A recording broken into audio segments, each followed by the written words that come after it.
Okay, I'm back. I'm having to start over because I didn't have the audio set up. Thank you, Get Off My Lawn, for telling me that the audio wasn't working. You can't, yes, you can. You can hear me. You can hear me. I can hear myself. I can see myself on the meter. Okay, now I hope I stopped the stream long enough that it's creating a new VOD, but I should probably look at that, right? Yeah, okay, so let me delete the other VOD that lasted 4 minutes because there's no audio in it. Delete. Yes. Okay, cool.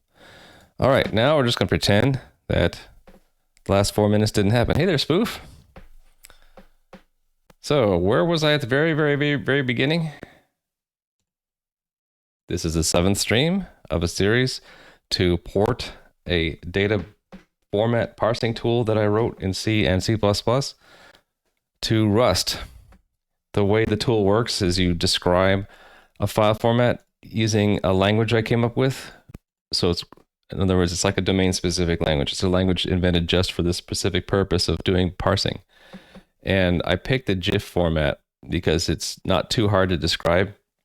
So a GIF file has a header, it has a logical screen, and then it has a one or more or zero or more data blocks, and then a trailer.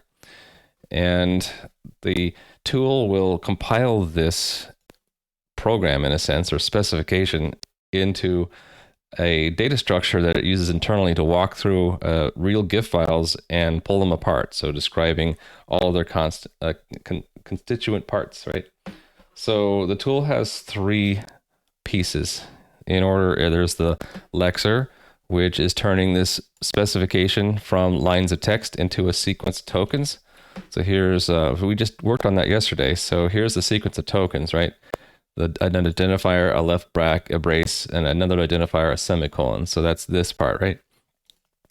That's the lexer. That's done. So the second part is the parser generator, or sometimes just called the parser. And that is taking this sequence of tokens and then reducing it down to the compiled form of it.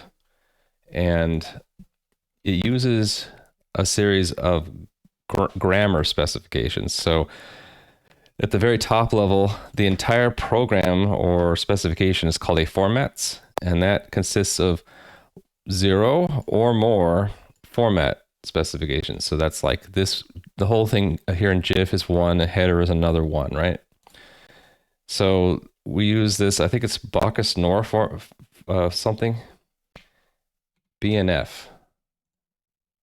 I don't want to missay it, so we're just going to look, I think it's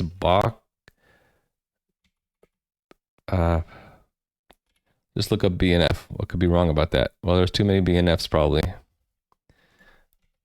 Bacchus-Knorr form. There we go. Just misspell it slightly and you'll get there. So it's a meta syntax notation. So it's like symbol, colon, equals, and then some expression, right? So very similar to how the GIF format is specified. If I go to here, right? This is in Bacchus-Knorr notation. So my grammar sort of also is, but it's originally written as an input file for GNU Bison, or Yak is the non-GNU version of it. So this specification is like matching tokens or constructs that are formed from tokens, and they're kind of describing a tree of them. Yeah, Bacchus-Knorr. Does it use a tree walker to walk the parse data structure? Yes, it does. So that's the third part. I'll get to that. So lexer, which is done. We have our token stream. And then the parser generator takes that token stream and uses these rules to reduce everything down to formats, which is 1 or more formats. And I have a callback function whenever we match one to add it to a list of known formats. And so we end up getting a list of trees that describe how to parse things. And we'll take the first one, which is the GIF.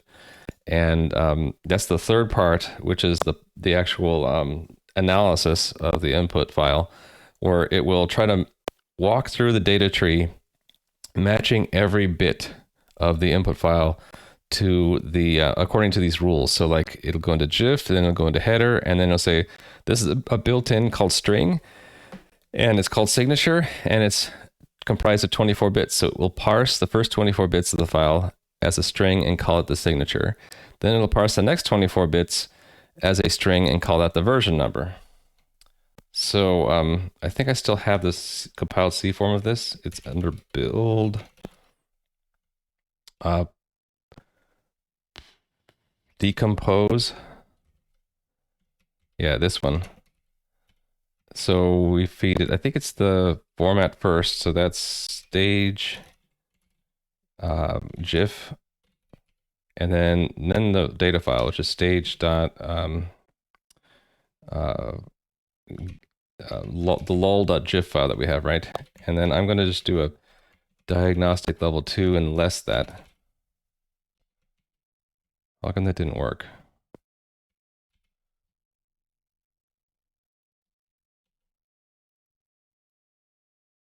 Usage. Oh, I have to have a format first. Then the data file, then the format file. Format first is GIF. Then the format file. So, no, then the data file, then the format file, right? You'd think I would know how to use my own tool. So here we go. So parse the first 3 bits or 3 bytes as GIF, the second 3 bytes as the version number, and then that completes the header of 6 bytes, and then it goes into logical screen, which is next, like raw logical screen. So it goes into logical screen descriptor, which goes into the screen width, which goes into little endian U16. So LSB is 44, MSB is 1. Then it composes that as shift MSB 8 add 1, so that's 300. And continue on. Hey there, Drago181219996. How are you doing? Just describing the tool that I'm working on and what it does. So yeah, it goes all the way through the file to the very end. And because there's a data 60 there, that means there are 60 data blocks in the GIF file, or 60 images in the GIF file, right? Each data is really a whole image. And then trailer at the very end, and it's complete. Parsed every single bit of the file, and I can go back and look through and see all, like, what all the bytes mean.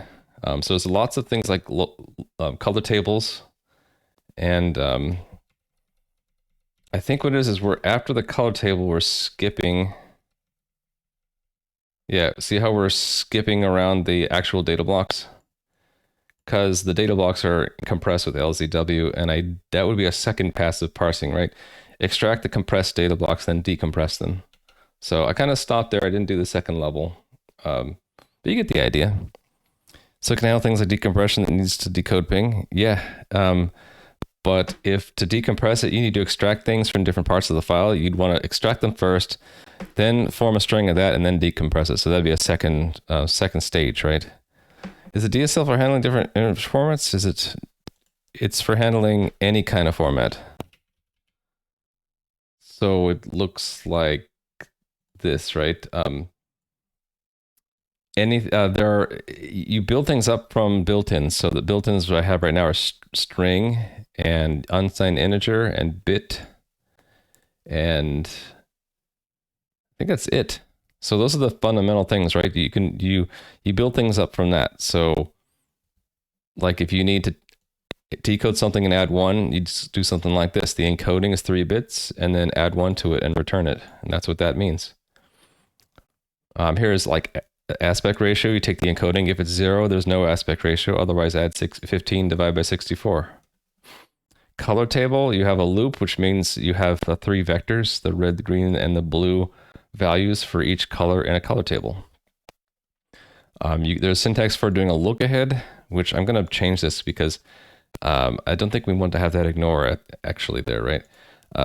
We can look ahead, and then we can look at that look ahead to see what should we parse the next sequence of bytes as. So you can see how these elemental things could be used to parse any kind of data, not just image formats. I just picked image formats because like GIF is not totally simple. It's a little bit complex, but not overly complex. So yeah, we did the Lexer yesterday. So if I run that Lexer again, here's the token string that we get out of this program. You can see it kind of matches. The point of the Lexer is to turn the lines of text into a stream of tokens. The tokens are then fed into the second stage, which is the parser generator, which matches the tokens and reduces them using these rules. Elf parser win. That's not a bad idea, right? Get out the symbol table from an elf file and all that.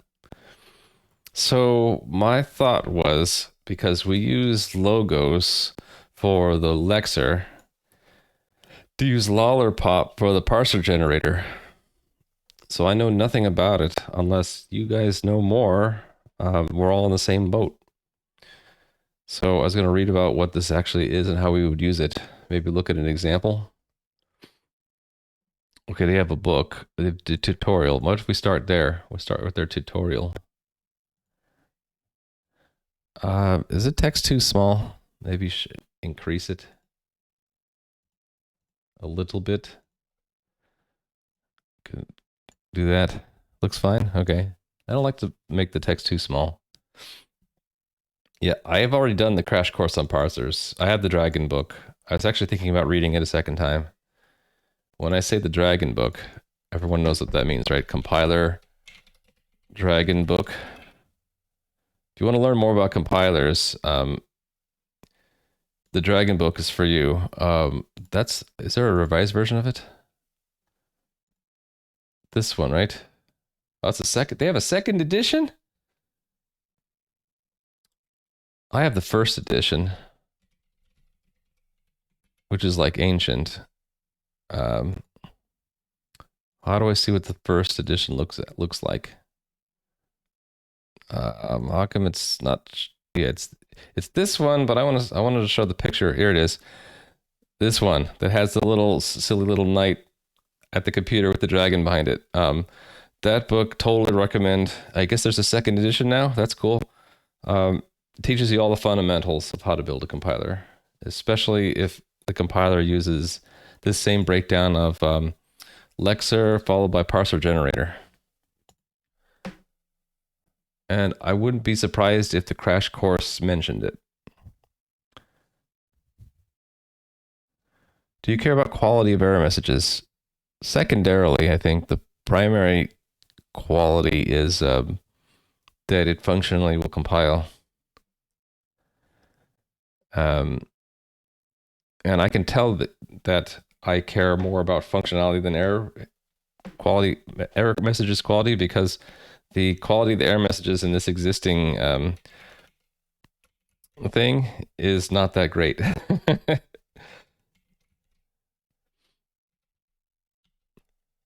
Anyway.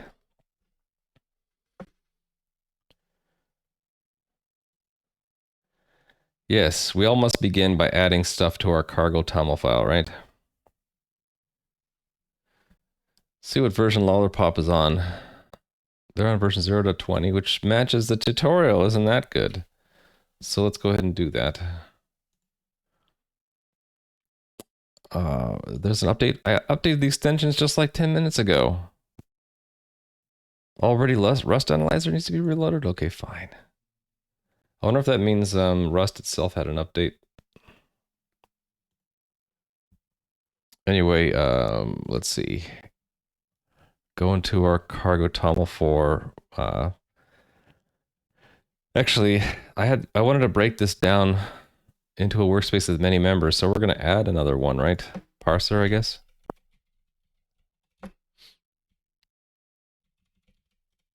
I'll keep it alphabetical. And then Rust Analyzer is going to be mad until I make a directory called parser, in which I have a cargo toml.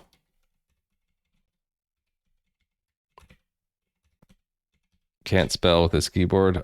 New directory called source, and I can't spell source. src. New file lib.rs. And let's cheat and go to the Lexer and copy its cargo toml.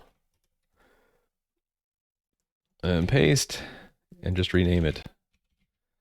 Okay, we're going to use lollerpop, and that's op.20, right? We might use test case. So let's keep that in there. Maybe put a to-do here. Can we put, how do we put comments? Is it, yeah, it's like that. To-do, remove if not used. Just to remind myself to remove it if I never use it. Okay, and then the lib, let's just start it off like we did the lib here, which was down here I had this boilerplate stuff. Hey there, Tin Spin. I'll read what you said in just a second. I just want to start off with the test. I don't know, dummy. Assert false. Just to see if it builds, and then cargo test. Thought about what I said earlier about the fear of the old tech going away or breaking. I think the solution is to take control over the source. That's why you responded with, I'm going to have to make your own JVM. But it's going to be painful, not the bytecode part, but the rest. It's like the draw the rest of the L, really. If you wanted to preserve it for all time, sure. But another way is to just take an existing JVM and archive all the things you need to build it down to whatever the fundamentals are that won't go away. Like maybe you'd preserve in a virtual machine. So, but even that though, the virtual machine tech might change or go away. I think you'd have to pick some baseline that you're fairly confident won't go away, like a C compiler. So everything that you can get to from a C compiler and C source code. So all the other tools and the machine itself, and just archive it all. Right? You don't have to make your own. You just archive an existing one. For me, though, I guess I was worried about, because I was basing my stuff off of Flex and Bison. So my Lexer specification here was in Flex or Lex, and then Bison for the parser generator. In the past, I've had trouble when I have updated the version of Bison that things would break. But I think now it's fairly clean, and so it hasn't broken. But that worry from the past is still there, where like, I don't know, maybe eventually people will no longer work on it and it'll become a dead tool, and then maybe I won't be able to build or install Bison anymore 10, 20 years from now, right? So if I move to Rust, it's a little bit better because at least I'm keeping up with the times. Maybe depending on Logos and Lollerpop, if those become unmaintained, I have to switch to something else, but at least it's a little bit newer. To be fair, Flex and Bison are still actively maintained, but they seem really, really old, and they only generate C code, right? And I like working in Rust. I have other motivations, I guess. We don't need these old files, right? Keep. This is the one we're working on. Keep the Lex and the parse. Keep those files open. Keep that one. Keep that one. Drop that one. Drop. Keep. All right. How do I run just the ones in the parser?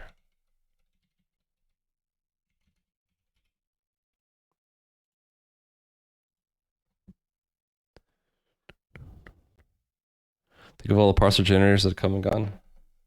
I don't know all the ones that have come and gone. Just use FFI to call into your existing parser. Bing, bang, boom. I mean, I guess, but I don't know. I don't know. It just doesn't feel good to stick with C. I guess I'm just biased. How do I pick? Okay, okay, so I'm with the lib option. Parser. There we go. It shouldn't have passed though, and it passed. Why? Because I didn't save that?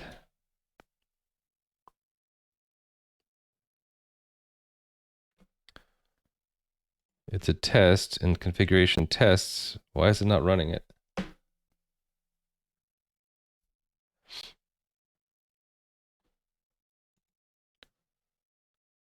Shouldn't it have run this? If I run it manually, it fails.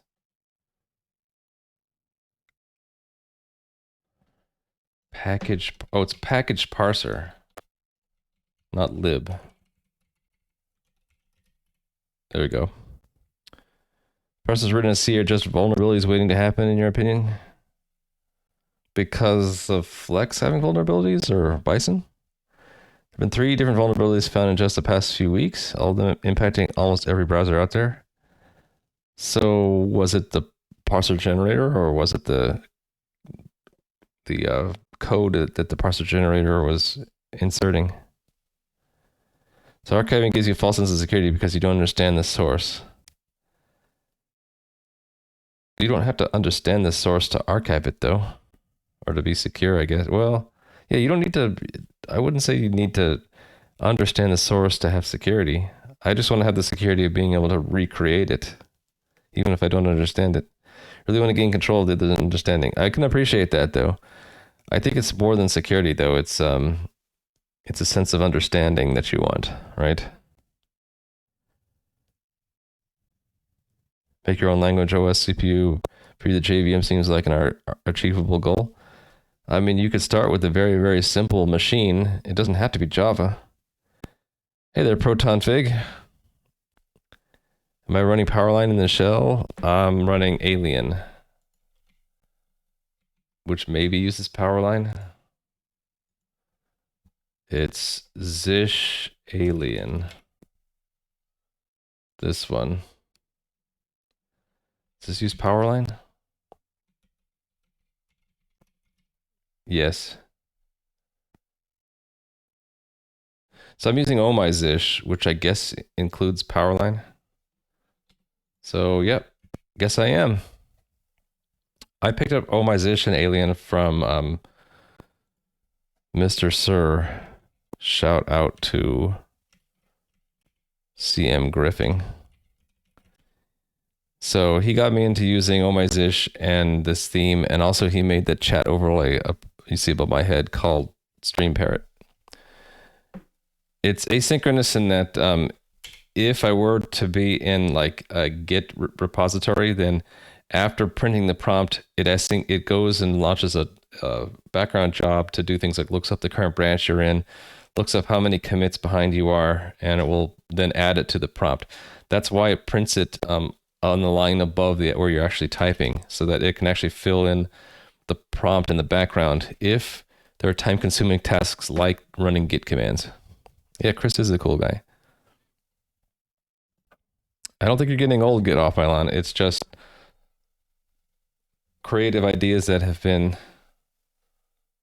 developed by other people that maybe you just didn't know about. Okay, I need to follow this tutorial, right? So they had me add lollipop, which we did. I don't know why they have util. I guess because they don't want to use someone else's lexer. We already have our lexer done.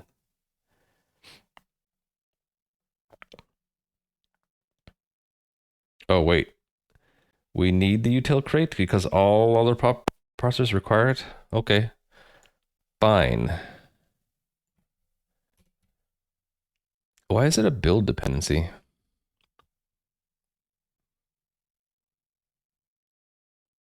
Build dependencies section specifies dependencies, in this case just lollipop.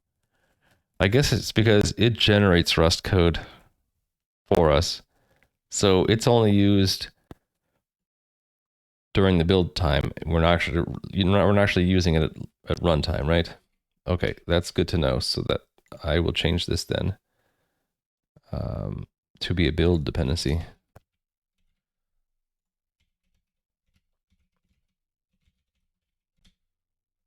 And I don't like specifying the third number for a 0 release, or actually any release for that matter. All right, following along. The fish prompt you were using a while ago ran get status for every prompt and it wasn't async. Yeah, the cost I think is that you have to have 2 lines now, right? Which maybe some people wouldn't like. Some people like to have the prompt on 1 line. So it's a lot cleaner if you're running single line commands in a sequence. For me, it's like, okay, every other line now. But yeah, then the benefit is it can asynchronously populate that prompt for me. Also, some people like that they see the directory above where they're typing rather than to the left. So your mileage may vary, or I should say, it's depends on your preferences for 1-line prompts. But couldn't they still put the good stuff on the right edge? I mean, you could do that. You could also have it just bump you over to the right as it needs more space if you don't mind it your eye having to jump over as you're typing, or if you're typing you don't need to look at what you're typing and yeah, that would still work, right?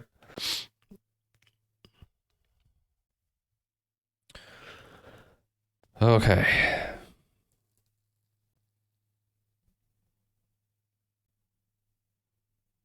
Next we have to have a build RS where we are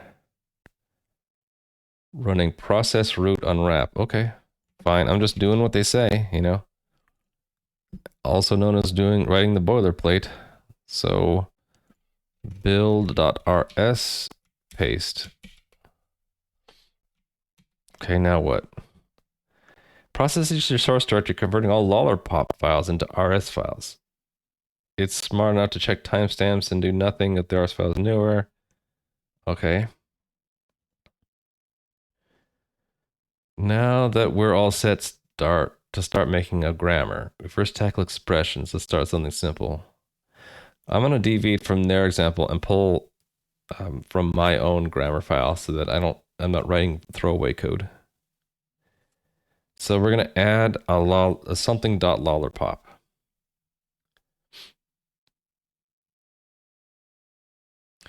Stop to think what to name it. If I base it off of my own grammar, then maybe I start with something really easy. They're doing expression, which doesn't seem easy to me. What's easier than expression? Key value is not so bad, right? Key values, it's just like a dictionary, building a dictionary. I should close that while we're looking at this. Ref is a little bit complicated. And interp is really easy. What if I do this one? Okay, no, interp relies on key values, so it's not so easy. I want to pick something super easy. Oh, this one's easy. So op assign is either empty or that's an arrow and what reference is not easy. Okay, nothing's easy. Op ID maybe? Either it's empty or it's an identifier. That's super easy. We can also do op look ahead.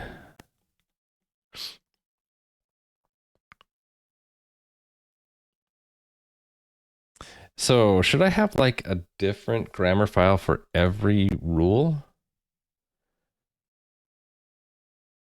I won't have very many. I'll have quite a few, but not very many.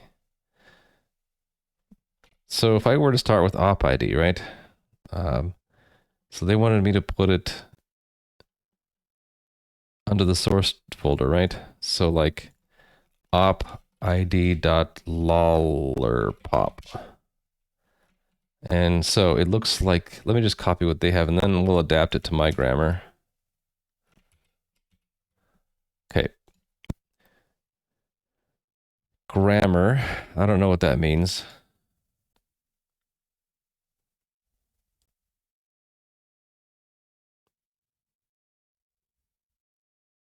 I'm guessing that these are the 2 rules. So if we're adapting this, let's pull this in a, like below here. Like we're gonna turn that into this so that this is gonna be op ID. I don't know how to express empty though.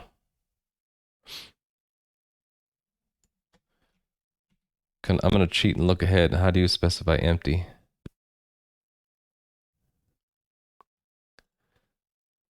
At some point in their grammar, they gotta use a rule that has an empty rule, right?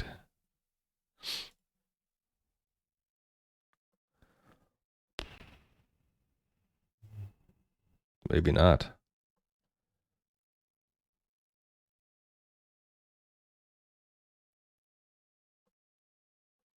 I'm looking for empty and not seeing it.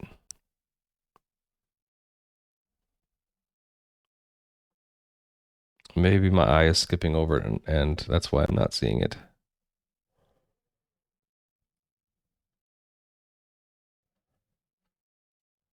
So maybe it's a bad idea to try to jump to my grammar right away. Maybe I should just follow their calculator example.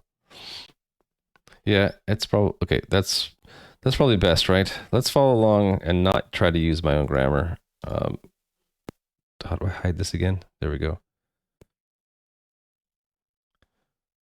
Yeah, so we'll just follow along their thing. Copy this again. Okay. First part of the files I use and the grammar declaration. You'll find these at the top of every grammar. So the use brings that into scope. I don't know why they're pulling from stir into scope, but I think that's messy. If we don't use that name, it should be as, right? Well, hold on. Let me not get ahead of myself. I need to understand what this actually does first. You would have assumed that Laravel just uses macros to compile its files. Looks like it's a build time thing. It's building us some Rust files, which matches what Bison does, right? In Bison, you run that before you actually compile because it generates code. I mean, procedural macros generate code too, but maybe this is too complicated to do it in procedural macros, right? I bet that's what it is. It's like, oh, that's too hard. Let's just have a preprocessor that generates Rust code. It generates its own names that begin with at least 2 leading underscores to avoid conflicts. It'll insert more underscores if it sees that you use identifiers that also have 2 underscores. Don't use glob. Okay. After the grammar declaration comes a series of non-terminal declarations. That's true. They're non-terminal. Grammar has 2 non-terminals, term and num. I see that. Term and num. Term is what we're defining. Start with num at the end of file, which is declared as... Oh, here it is. Here's num. So that's a terminal. The declaration says that the type of num is i32. So we parse num from the input text. We will produce a value of type i32. Definition of... So wait a minute. What if I start with tokens? I'd probably want to have, instead of i32, it would be like token identifier or something, right?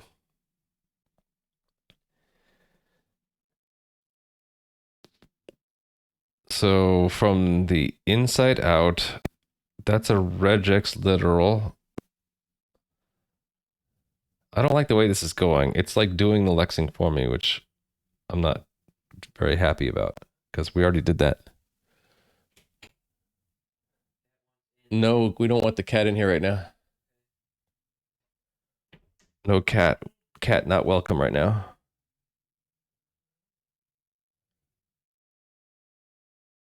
Okay, so it's matching digits 0 to 9, one or more of them. Yeah, this is doing the lexing. I don't want it to do that. Anyway. I think what it is I won't have these rules because the input will already be tokens. So yeah.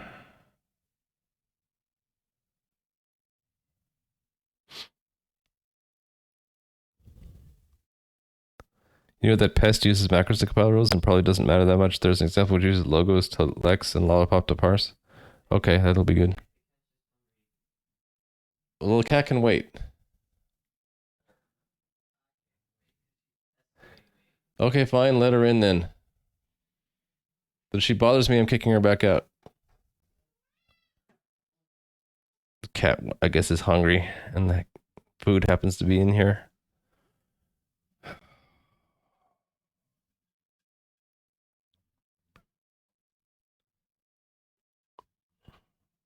Angle brackets are used to indicate the values will be used. Indicate the values that will be used by the action code. That is the code that executes when num is parsed. In this case, the string that matches the regular expression is bound to the name S. Okay, so that's the binding, and then that's, I guess, the regular expression to use. Now let's look at the non-terminal term first. This declares as public. It'll generate a public struct term. So what's the word parser after term? Okay.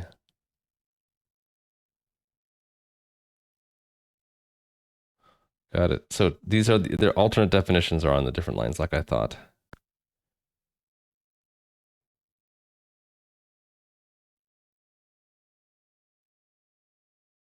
Okay. Wrote a parser. How do we use it? For every non-terminal declared as public, export a parser. With the parse method, use a call to parse a string as that non-terminal.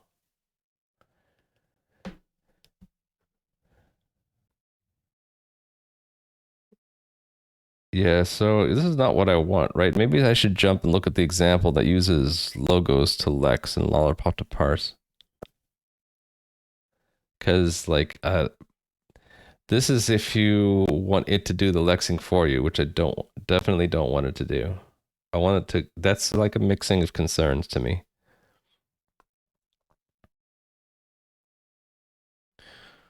So maybe we jump out of this. We'll leave it that there. Maybe look for an example.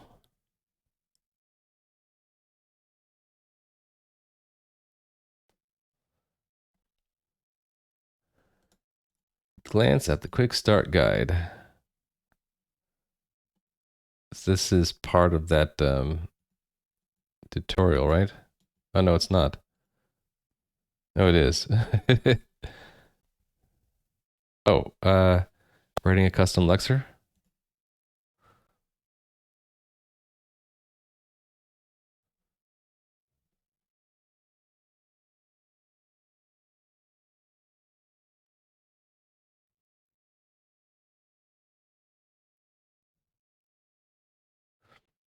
Doesn't allow you to configure the default tokenizer. In the future, it will become flexible. Now we have to write our own. Okay, so there's a default tokenizer, which we don't want. And we could configure it, but I don't care because we don't want it. So writing our own sounds great to me. So defining the stream format, parser will accept an iterator where each item in the stream has the following structure. Token, location, and error. Location is typically just a use size representing a byte offset each. Well, yeah, but I want to have a line number and column number though. It's like, but hopefully I can make that anything type I want. Start and end positions, that's fine. Here can be anything I want.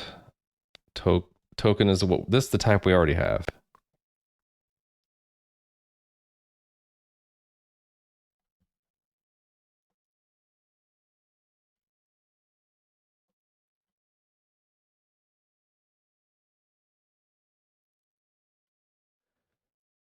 Okay, yeah, this is the lexer. I don't care. I just want to see how do we put it into the parser. Updating the parser. Here we go. Ah, this is stressful for some reason. Chapter 5 in the book. Is that where I am now? I'm almost there. I'm getting there.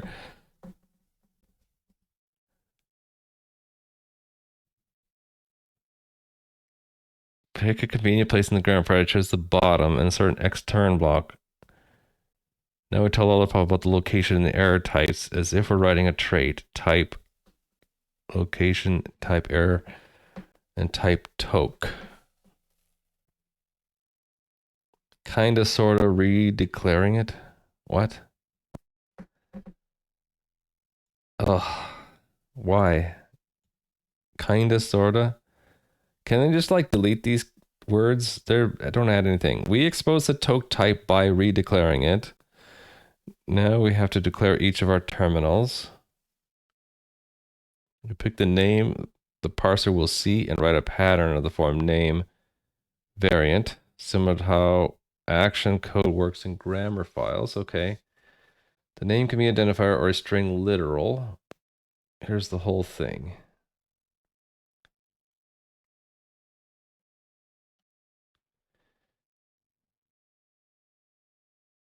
Wait. From now on, the parser will take a lexer as its input instead of a string slice. How does it know the type? We didn't say the type, did we? I see location, I see error, I see the token, but I don't see the lexer. How does it know the type? Anytime we write a string literal in the grammar, it'll substitute a variant of our tokenum.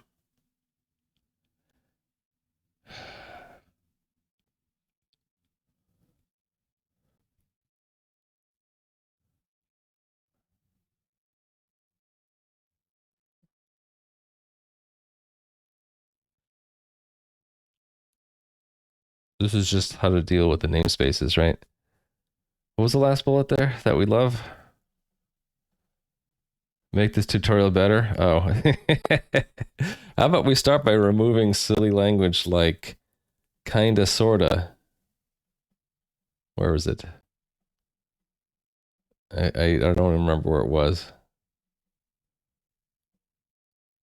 Actually, it was up here, right? Or it was one page to the left. Now I'm lost. I'm lost. Here it is. Kinda, sorta. You can start by just deleting that. This allows to use references to the input.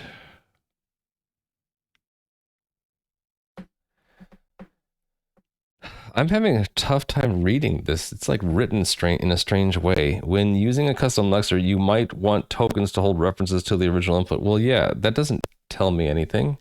I might want to and I might not want to. This allows to use references to the input when the grammar can have arbitrary symbols as variable names. So what? Using references instead of copying the symbols can improve. Of course, this is just completely useless. Why don't they just get to the point? I'm getting upset just reading this. Maybe I should go to a different parser generator. Kind of sort of make the tutorial better. Yeah, exactly. Okay. I gotta just chill, a moment of serenity, and then move on, right? Okay. We can now create a calculator parser that can deal with symbols the same way as an interpreter would deal with variables. What does that mean?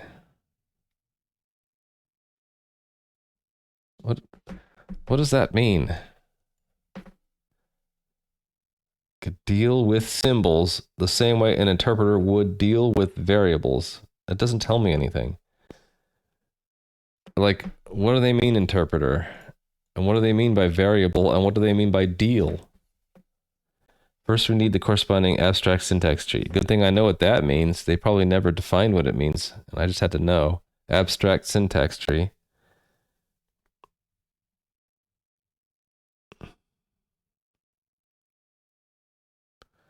Okay, yeah. Why do they box? Why a box? Oh, because otherwise it's an infinite recursive structure. They have to box. Right. Then we need to build the tokens.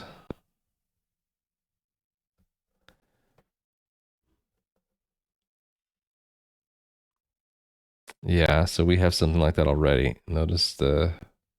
Yeah, see, I don't even think this chapter really matters to me because we already did this, right, in our lexer.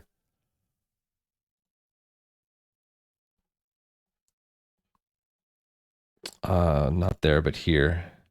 Our lexer already has an input to a lifetime of... It's just adding a lifetime, that's all it is.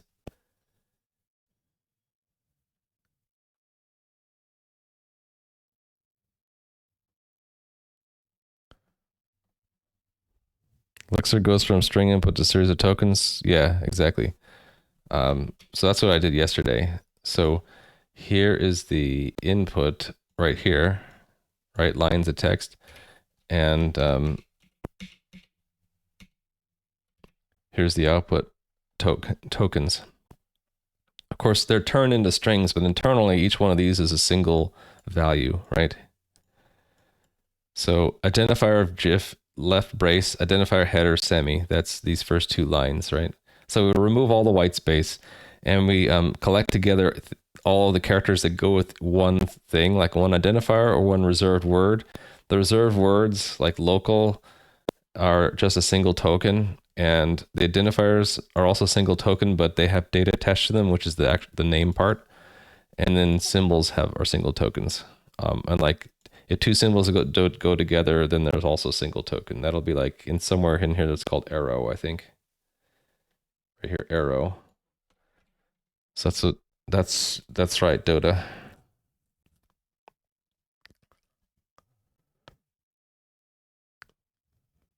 Need to pass the input to the parser so that the input's lifetime is known to the borrowed checker when compiling the generated parser. Lifetime is known to the borrowed checker. Pass the input to the parser. This is just really badly written. We need to pass the input to the parser so that the input's lifetime is known to the borrowed checker. Oh, they mean pass the input lifetime specification, right? Not the The problem is that they have two different things named input, right? And they didn't say that which one. They have the actual input argument to grammar, and they also have the input lifetime, which is a lifetime specification for the grammar. Then we need to define the tokens the same as before. Same what? The same way? Ugh, the English here. Okay, I'm trying not to let that get to me. I guess it's the fact that we have to put the lifetime in there because it's in there, right? Parser takes the tokens and puts them into an executable form. That's a very general way to put it. I like to think of it as the parser reduces the token stream down to one thing. So this token stream, we can reduce it down to one huge tree, right? One object that is a tree. And that tree contains lots of leaf nodes, which are things like actually, I guess each of these is a leaf node, right? Some of these will be discarded, those, right? Like these braces, if you think about it, these braces really only serve one purpose. They delimit. So they're a delimiter saying this is the start and this is the end of GIF. So when this gets reduced, this GIF will kind of be replaced by like a format, and then the braces will go away, and what's inside the braces becomes like the statements of the format, right? And they'll be like 1, 2, 3, 4, 5 statements, right? And this fourth statement will be a compound thing called a loop. And the loop will have two things to it. One thing will be the expression to evaluate at the top of the loop, and the second thing will be another tree of statements, 1, 2, 3 statements. And again, the second statement is a compound because it has a condition, and then it has another tree of statements. In this case, it's only one. So it's like it'll be a tree representing what the token stream built. And that's what they call an abstract syntax tree. So long story short, a parser takes the tokens and builds an abstract syntax tree. Now, what you do with that abstract syntax tree depends. A traditional compiler will take an abstract syntax tree and generate code from it. My tool does something different. It takes the abstract syntax tree and uses it to parse data, right? So it'll take the abstract syntax tree of GIF and then walk through it essentially like in order traversal of the tree while it's parsing the bits of the GIF file in order to like figure out what everything means. Never figured out that part of the compiler, building the abstract syntax tree? It has to do with defining grammars. So at the very top, we have formats, which is either nothing or we have a string. So this is like a way you do a chain. The beginning of the chain is empty. so that this is really empty, and then you have one format. And then once you generate that, then that feeds into this whole thing is also a format. So you could put it in there again recursively and have a second format, and then that together becomes the start of the third format, and so on. So you get a chain of emit formats, which is how my parser generator works. Instead of emitting code, it just takes the abstract syntax trees. Each one is a format, a separate tree, and then calls a callback, so you can do whatever you want with it. So you in the real tool, it'll just put them into a map based off of the name of the format, and then as it's parsing, it'll like go through the map to pick out the format that it needs. So it starts with GIF and it says, oh, we need header. So find header in the map. Okay, header's here. Okay, now find S. It's built in. Okay, etc. Like logical screen. Okay, look up the descriptor. That's also in the tree. It's over down here, right? Etc. Etc. You use classes to interpret the AST? Yeah, so I'm using for the leaf nodes, like in the tokens, I'm using an enumerated type. So that looks like this thing. So we have an enum, and we have all the possible ones: the reserved words, identifier, decimal, integer, all the operators, strings, and then special ones for like unterminated string, bad string, and illegal character, illegal things. Actually, this isn't true anymore. It's really characters that don't match the above patterns. So maybe I should just fix this right now, because these are the strings that generate errors. This is really just this is characters that don't match any of the above patterns. But you get the idea, I hope. This will eventually turn into op ID, but right now we're following the tutorial. I just wanted to see, like, how do we like use our own lexer with this?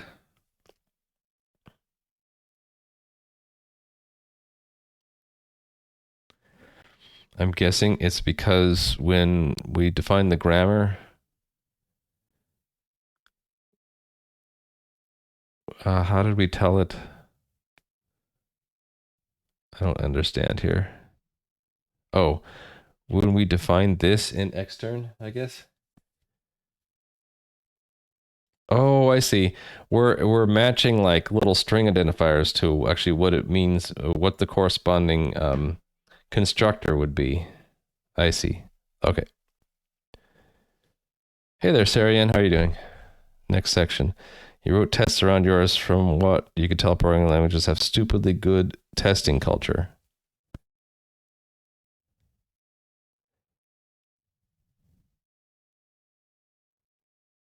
You mean programming languages have good tests? They have to, because like they're really fragile in a lot of ways, right? They have to have a lot of tests. Think AST could be like unary. Unary just means that there's one thing, right? The one operand, versus binary, which is two operands. An abstract syntax tree, you can have any number of children. You can have 0 children, 1 child, 2 children, 3, etc. It's what's the name for that kind of a tree? It's not a binary tree. It's not a unary tree, which would just be a single line. I don't know. Abstract? I don't know. So you're saying that if I go to chapter 4, all my questions will be answered. Let's see. Using an external library. Okay. So why didn't they start with this? Why didn't they start with this and then say, if you don't want to use an external library, here's a harder way to do it? Exactly, because it's tricky. Why did they start with the tricky one? Okay, I have real problems with this tutorial. This tutorial waited until the bottom of chapter 5 to show us the right way to do it, and they've went through a painful 4-step process, and then on the 5 they say, oh, it could be tricky. Fortunately, we can just have it easy. We can have an easier way. Haha, lols. You struggled through chapters 5.1 to 5.4, and now we're just going to tell you how you should have done it. This should be 5.1, right? And then 5.2 should start with sometimes you can't do it the easy way. You'll have to do it another way, which can be tricky. Fortunately, we have 4 more chapters to tell you how to do it.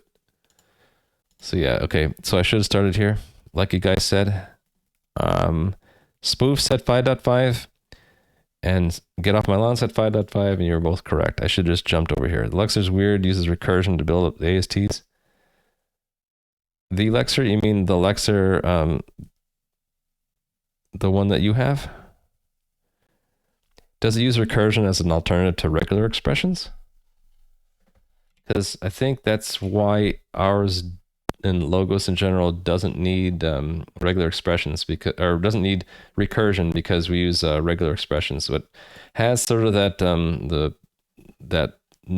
what recursion does for you. This kind of builds up with patterns, right? Just to guess. Okay, so to parse that, we've already done this. We already, what is this? We use the following abstract syntax tree. What are they saying here? Oh, right. This is going to be the output of the parser generator. I have a similar thing. We haven't written it yet, though, right? But yeah, I understand what they're saying there. Implement the tokenizer, which we already have a tokenizer. We have a very similar thing, right? Okay. Few things about how Logos works. Yeah, we already know that. Cool. And then display. We don't need that to know that. We already did all this. Okay, updating the grammar. Okay, so fundamentally, it's the same as chapters 5.1 to 5.4. We have to have an extern. We have to define location, error, and token. Why do they say token, whereas before they said toke, though? Right? Didn't back here, didn't they say toke?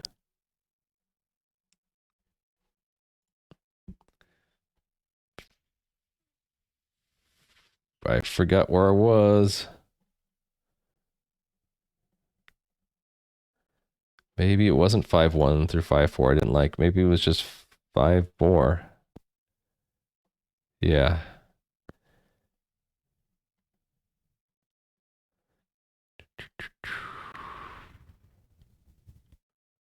Yeah, here we go.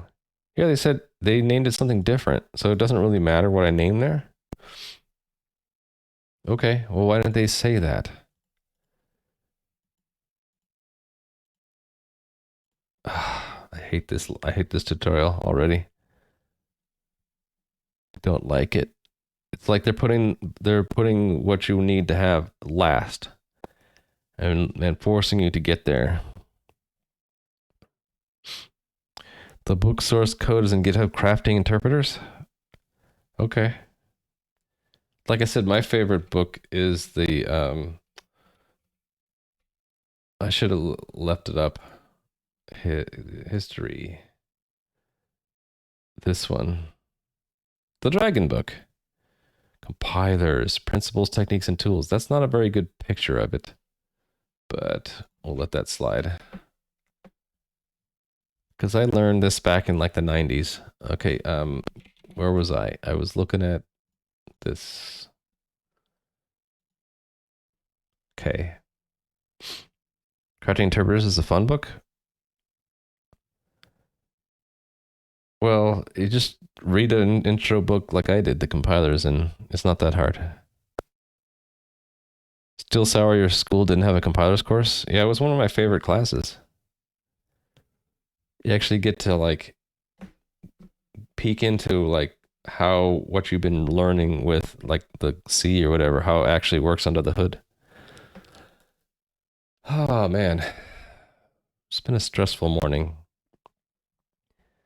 Okay, so if I understand this correctly, we have like pseudonames that are used in the grammar, and this maps them to actual constructors, I guess, because we're putting pseudo things in here that this isn't really Rust, right? So it's Rust-like. It's giving a mapping between things we used in the grammar, and then what it actually means in Rust, sort of. Like they're going to plug in a value here. This is probably used as a token construction? Or is this used in pattern meshing? I wish they would just say. Precise names to the tokens emitted by, but this isn't a name. This isn't a name. This is a variant, and this looks like a construction of a variant, right? Because this isn't a, if it didn't have the angle brackets, I'd agree. It is the type of the variant, but is it a type or is it a construction of a value, or what is it? Said the other day to not just give you the answer you wanted to try and figure out. Yeah, but this is painful. Yeah. Touche. Get off my lawn. Touche. Yeah, I learned from the pain. Don't worry. I'll try to be more positive about it. This is an elixir which outputs these tokens that are used by the parser. Yeah, so I already have my, here's my elixir. So I would have like token if, and the more complicated would be token identifier string, right? Kind of like what they had here, token identifier. It's just that these angle brackets throw me off, especially when they don't say what they mean yet. Okay, they build the rules, right? So they have like, they use var instead of keyword var. So let me look and see where they use identifier. Identifier, then they have name in front. Okay. So how do we match the string? I guess the parser generator doesn't actually use that string. It just needs to know the type, I guess. It's really supposed to just reduce these rules anyway, right?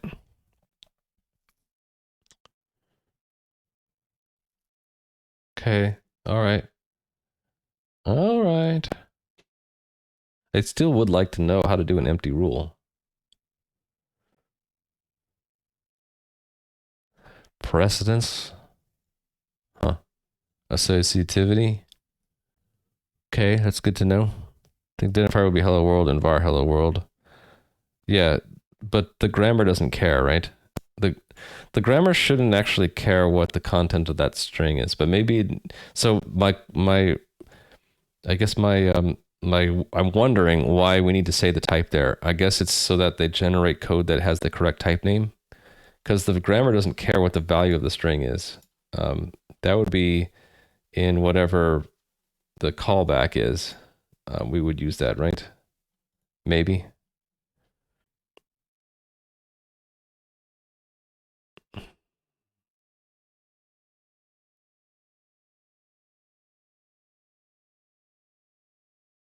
Okay, I kind of see how this is going to go.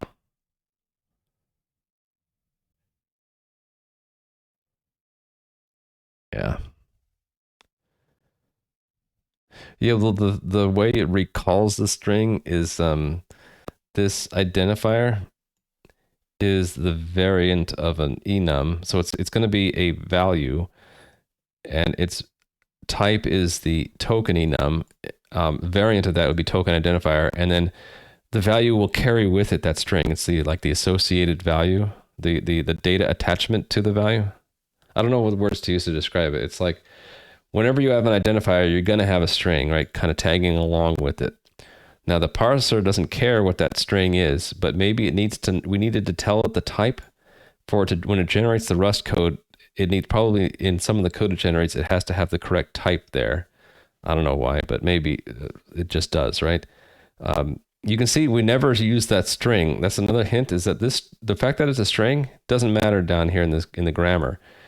It's just an identifier called name, and we just pass it along when we make the node in the tree, right?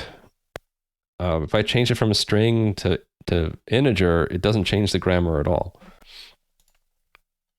It's just kind of goes along with the ride, just like any variant of an enum goes along for the ride. Okay, anyway. That's like a useless statement. Why? I would just like delete that line. Running it. Okay. I guess some of my questions they get answered when I look up what is the type of this parse function, right? I'm guessing that it takes an iterator, right? That it assumes that the lexer follows, implements the iterator trait.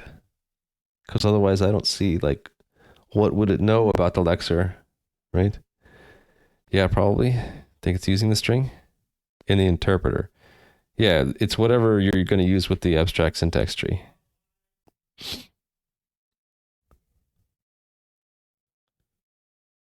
The string is used directly in the AST, not the token. I thought they actually carry it along.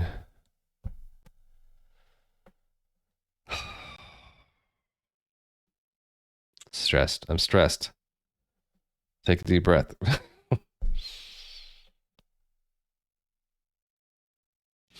Okay. They declare the abstract syntax tree somewhere, right?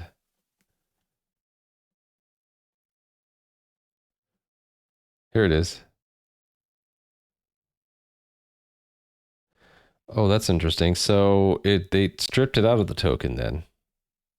So you can't retain the token. Okay.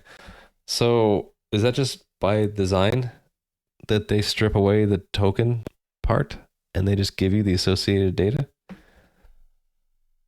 Okay, so then that's important, right?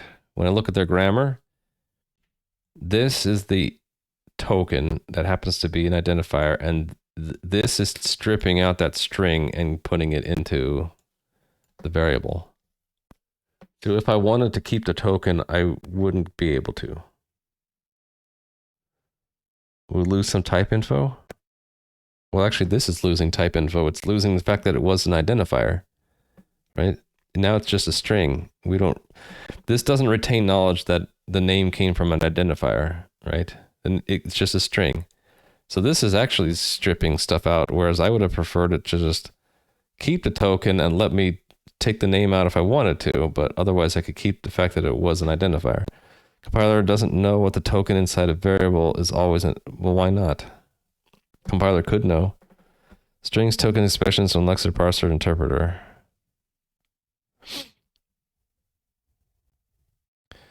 Yeah, the loc is the location. I haven't added that to my lexer yet, and I'm going to need to add that later. I think I'm just going to try to get away with the unit type for that. Wonder why they use totally different DTOs objects for each class. Class. You mean each grammar rule, I guess?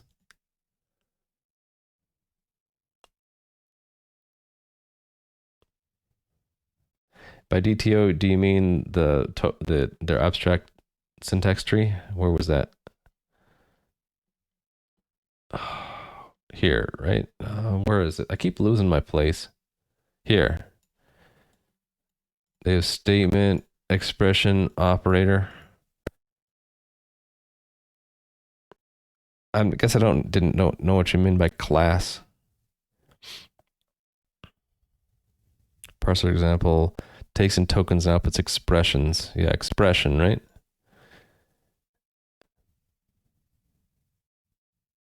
So token and expression are totally different. Expression is one of the types in the abstract syntax tree. A token is one stage earlier, right? It's the output of the lexer. So this is the output of the parser, right? The output of parser is this. The output of the lexer is this. So token and expression, you'll never see them in the same place. Is that the point? Is that maybe they design this so that these types are not mixed? You won't see token anywhere in the AST because that's their intent. What carries over is these strings, right? The string here came from the string here. See, I'm just thinking, like, why not let us use token and just have, like, the variable is token identifier string right in there? I guess because it doesn't really add anything, right? If maybe I had two ways to wrap a string and I wanted to remember which way it was, But then again, I could have expression have two kinds of variables, right? One variable is an identifier variable, and then like a blah variable. Want to retain all your type info, even though it strips them, you could just make a new type wrapper. I think that's what I just said. Yeah, I agree. You just have a new type. Yep. Okay. Yeah. Okay. Oh. Okay. I think we survived their horrible tutorial. Now to try to get it running. Okay. So I'm missing one piece of information, which is how do I make a grammar rule with an empty variant in it? They didn't have any examples of that, right? Where's their grammar rules again? I have such a hard time following their organization here. Lexer, here's their grammar, right? Which they didn't specify, so F you. Okay, here it is.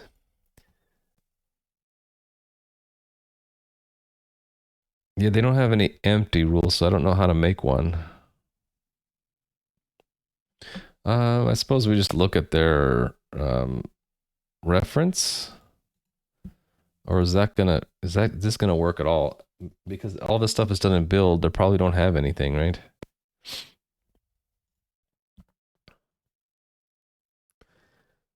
Yeah, this isn't gonna help. So the API reference really is very light because it's mostly just a code generator. So I guess instead of that, I guess I look at their GitHub.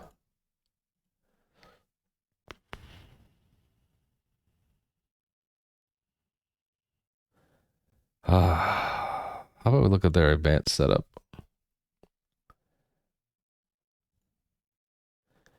Maybe they have something in here for empty rule. lrgrammar.lollerpop. So just peek at one of their grammars to figure it out. It's a fallible action. Huh. Okay. All expressions. Yeah. State parameter.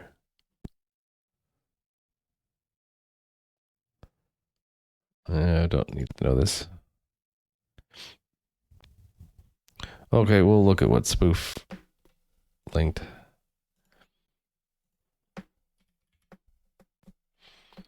Okay. Whoa.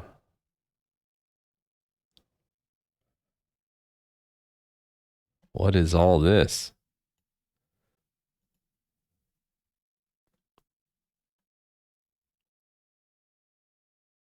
Is this like self-describing?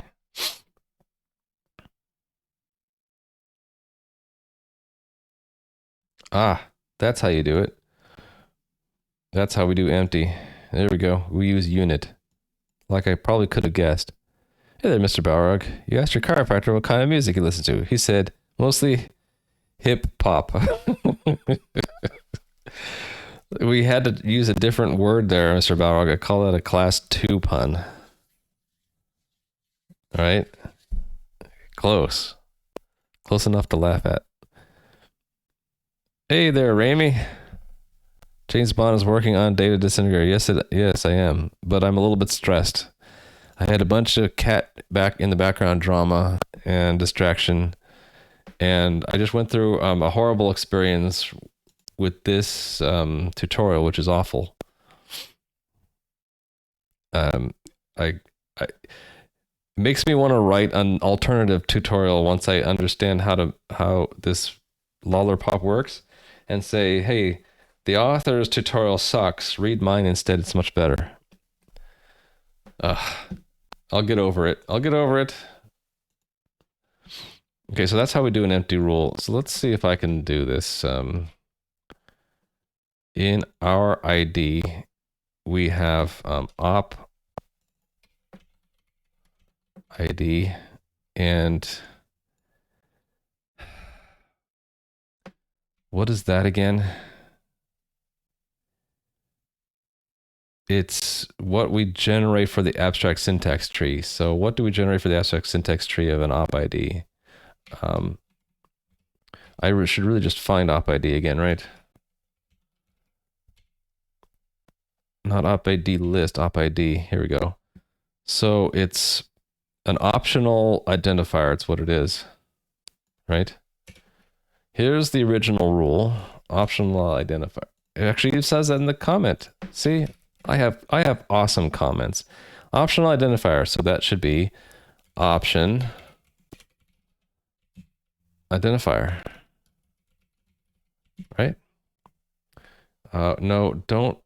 This is not XML. Why is it doing that? I said plain text.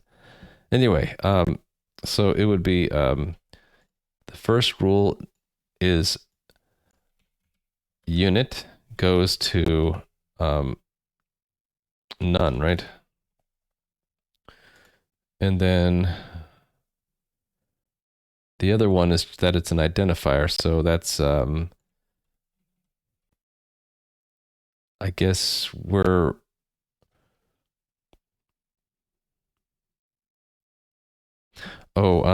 right, it's not option identifier anymore. It's identifier is a string, right? I go to the top of this. What it's pulling out is the string, right? So it's a string. So that means that this is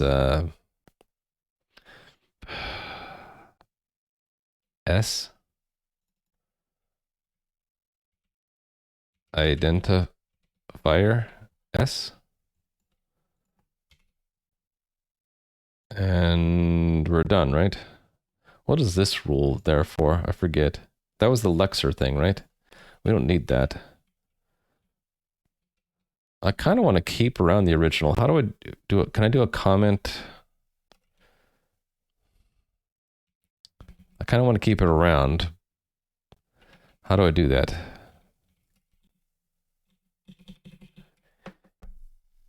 I'd have to look in Lollipop. How do you define a block comment? What if I just cheat and I just take that off and add it back there?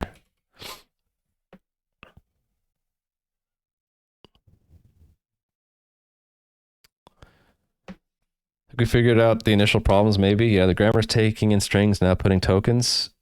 No, the grammar's taking in tokens and outputting values for whatever type we want to put in the abstract syntax tree. Yeah, hello, buffer AA55. Oh, yeah, that's right. That shouldn't be there. Thank you. Oh yeah, you're right. It should be some S. Yeah, you're right. You guys are better than the compiler. You told me the error before it did because of how you have to describe the enum variants as string literals. Oh yeah, you're right. What if I shorten it?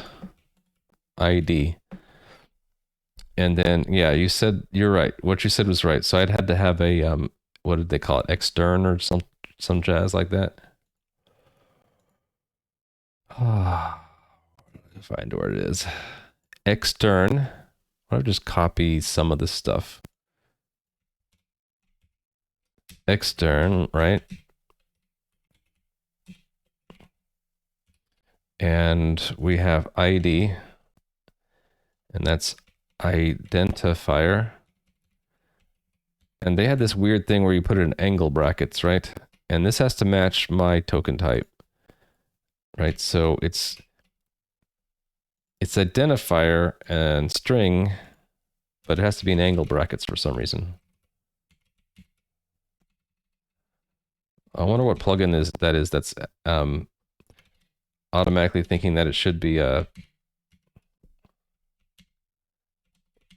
it's something that's adding in, like, it's thinking I'm writing in XML for some reason. Grammar is some type of validation against the input. It's actually consuming the input. So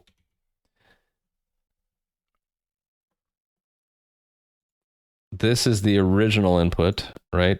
We have our program written in my language, and the lexer transforms it into, well, it digests it, partially digests it into this. It eats all of the white space, and it transforms like reserved words into the corresponding token, and it transforms identifiers into another kind of token which preserves the original name in there. So like logical that original string is preserved, but we just mark it as, oh, that's an identifier, versus a reserved word is just a reserved word, right? So that's the lexer. And then the parser takes this string of tokens and basically reduces it down, or completely consumes it all and spits out a data structure, whatever form you want. So the form that I want ultimately is a sequence of format specifications, right? So I do a sequence doing a chain rule combination. So like the first one is empty, and then the second one is empty plus another one, and then it's recursive, right? You just keep matching, and you get more and more formats. And then the grammar rules can nest. So if formats refers to format, then you look for format. Okay, format is one of these many alternative. Actually, I guess it's just one. A format is an identifier, and then it's a sequence of tokens or other syntax elements. So the ones all in caps are tokens, right? There has to be an identifier token, there has to be a left brace, and there has to be a right brace. But other things like statements is like something that's already been partially digested. It's a bunch of tokens that have been reduced to statements, and then you add the braces around them, and you put an identifier in front, and then that reduces to a format. So it's like the way it works is it's ultimately it's parsing from left to right, but it's looking ahead until it forms an entire format, and then chunk reduces it to a format at a very high level. Of course, it's reducing statements first, but then finally, when it gets to the right brace and it has all this stuff, then it squashes it all down to a format. Parsing is a form of validation, yes. If it doesn't match the grammar, then it's not valid. Wonder if linter checks are running from the code through the grammar? Could be. Could look at a parser the exact same thing as a lexer. Difference being the lexer is working on a stream of characters, while the parser is working on a stream of tokens. Yeah, I guess, in a way, but I think of a lexer as it's being specified differently because you're working with text, so you end up doing a lot of pattern matching with characters. Hey, there is Matt.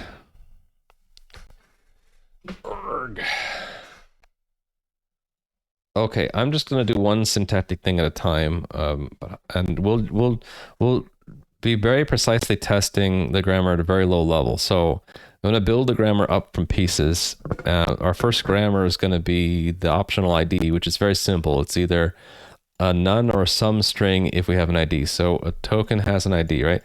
Hopefully that's all I need to specify, and this thing just builds. So how do we build and run it, right? I guess I got to go back to where do they talk about how do you run the thing? Is that a quick start guide?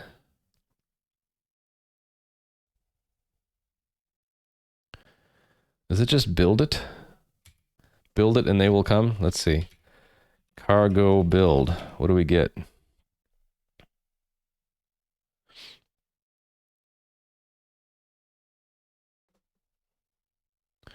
Optional identify. Okay, didn't like my comment. So how do I put comments in here?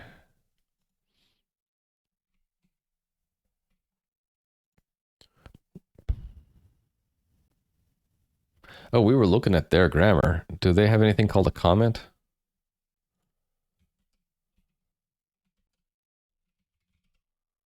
No, they don't allow comments in their grammars. Well, boo. They really won't let me do a comment? Well, the editor doesn't know what lollipop files are. I guess we could see if there's an extension. Oh, look, there is. There's a syntax highlighting for lollipop.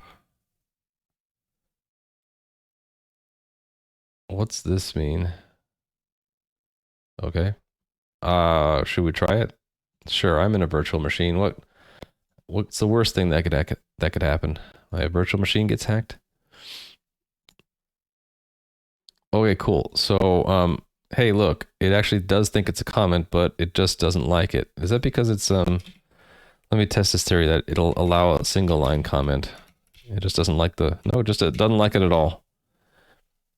It doesn't like it, so the syntax highlighter is lying.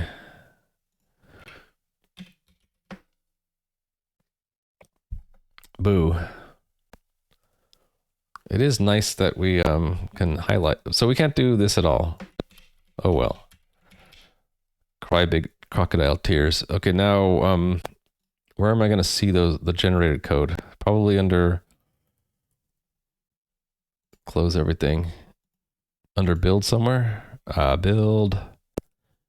No, not build. That's the C++ stuff. Here it's target, right? Target, debug, build. I don't know. It's gonna be one of these, right? Out. Here we go. We found it. Here's our generated code. It looks ugly.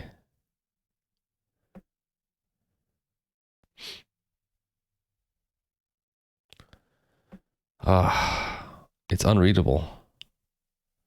I guess it's not meant to be read by humans, right? Option, result, option, string. Wow, okay. Okay, fine. I don't think it's meant to look at. Okay, how do we actually use it? I should have like a test. I should have this being done in a test. So let's do the test. Parser. Okay, test. We had a dummy here, right? So let's test op ID. Go back to their tutorial, which I hate, and see how do we run the thing, right? I don't know. I guess we'll start here. Since in their index they don't actually show where they actually talk about running it, we'll have to... Oh, they did it right here. How do we do it? Use it. So we have to do that. And then we have to do that. Okay. I'll trust it. So where do we do that? We can do that in here. Or do we want to do it outside? I don't know. Like, how about we do it outside and we pull it in? Okay, it's not calculator 1, it's op ID, right? Okay, and then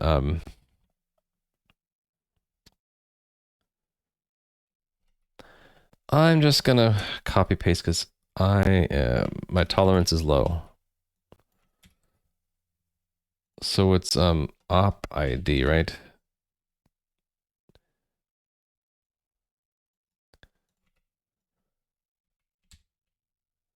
It's gonna be like op ID parser, right? And then parse foo bar. Oh, let's just try it. What's the worst that could happen? Could not compile because couldn't find... Okay, we didn't actually fill in the right type for that, right? It's not lexical error, and this location is unit. That's just token error, right? Well, can I use token? No, I have to use my own lexer, right? Do I have that in the cargo toml? I don't. So I need to use that, right? I already wrote this in Lex here. So take that and put it in this there. So we have, I'll use lexer token and use not sue, but use lexer error. Error equals error. Will let me do that.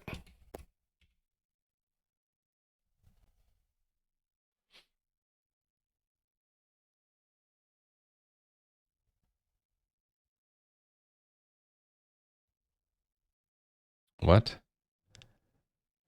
Didn't I, oh, does it have to be, it has to be a build dependence. It actually has to be a,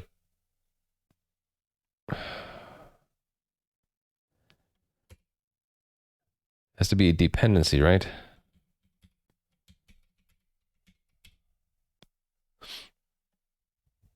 Private enum. Okay, that we're getting somewhere. Right. I think it is a private enum. We have to fix that. So lexer source lib the error type. Where did I put that error type? Oh, right here. Pub, right? Okay.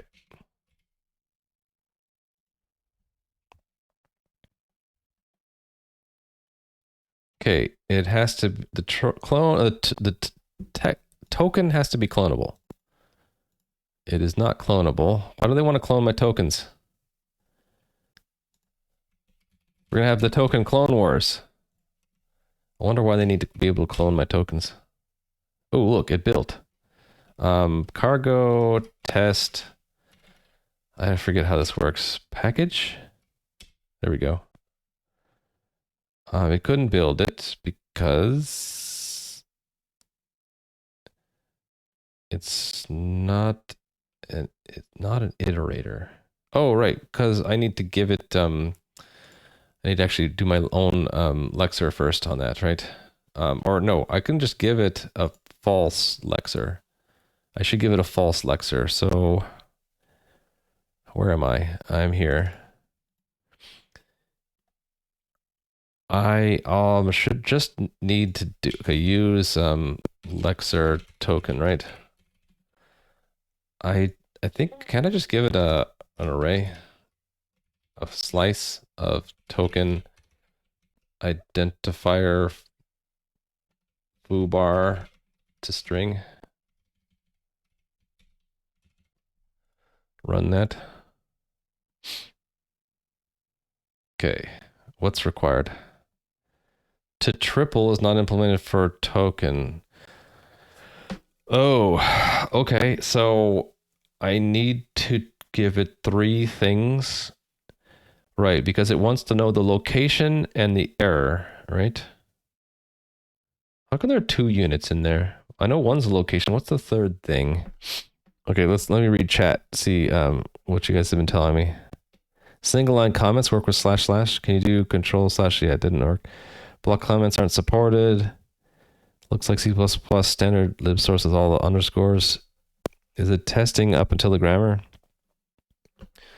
Yes, we're actually testing parsing a grammar, which is this grammar. This is the only grammar rule we have so far. Optional identifier. I'm starting with something very, very simple so that even I can understand it. Not just you guys can understand, but even I can understand this. That this grammar, this output of the parser, this rule is optional ID, and what we get out of it is we get nothing or we get some string, right? If the input tokens was nothing, we get nothing. But if we get an ID, which is mapped to our token type this way, then we take the string out of the ID and then store it in the output. Okay, they're fearless concurrent. Have you used eBPF? I have no idea what that means. It needs an iterator of the tokens. Yeah, something like vector. Yep. Plenty be that one-liner is an acceptance test, probably too big of a test. No, you want your tests to be one-liners if you can. Those are the best kinds of tests. What's to know the start and end location? Oh, so the 2 units are the start and the end? Yeah, you're right. Because my location type is unit. I just didn't know why there were two of them, and you just answered it for me. It's that there are it's a start and an end, not just a start. So yeah, I need okay unit. That's the start, and then that, and then unit. Okay. That's ugly. What did I do wrong? Wait, what? The trait to triple is not implemented for, is it because it's reference? It is so yeah, it's that it's a reference, right? Yes. So what? It just doesn't like it being a slice? Well, if it just can it take a list? There we go. Fixed it. We passed. So if the grammar wasn't right,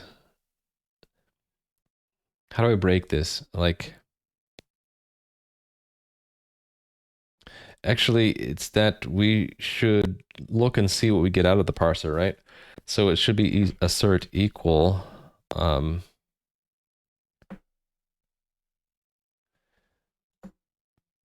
that comma. Actually, I like to have the expected first. The expected is that we get some foo bar to string out of when we make the parser and we parse that, right? And it didn't build. Expected option found result option. Oh, so we have to say that we expected some okay out of it. There we go. So I could break the test by like putting like a 1 in there. Now it should say that they don't quite match, right? Yeah, look at that. Hey, it's working. Our parser's done, chat. What's the output? The output's a string or nothing. We could also get an error. So let's say that this is an opt ID. Actually, let's use the test case thing, right? So that I used for the lexer. Here, right? I used this thing called test case, which was super useful. So let's use that. And then we write them like this. So like instead of test, we do test case and we put the expected. So that's this thing like up here. And then we use the input. You know what I'm going to do is I'm going to like have the guts of the test do the wrapping. So I'm just going to put that part there. And we're just going to say valid identifier, valid, right? Okay, so then we have these things, right? Right. I wanted that to be the name of the test, not a third argument. I think it actually looks nicer when we actually make the test say what it is. Okay, so then this is not expected output, this is expected.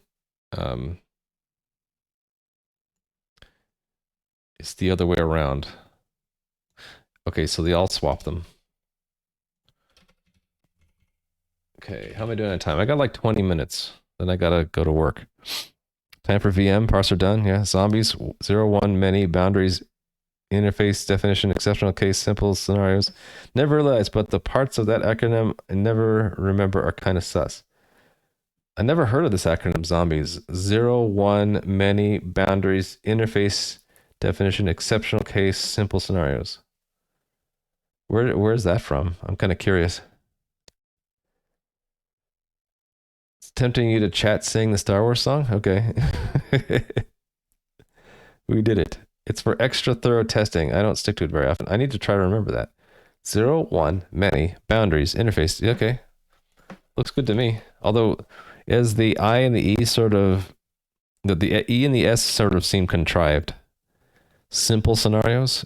Aren't the simple scenarios the 0 and the 1 and the many? Okay, so the way I want to do this was, this is expected output. And then I wanted to kind of put in here,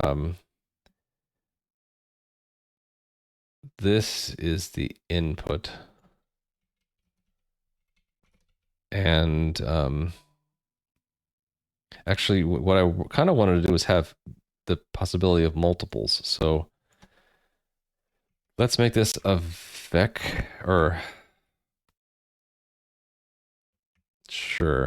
a vector of tokens. And then what I'll do is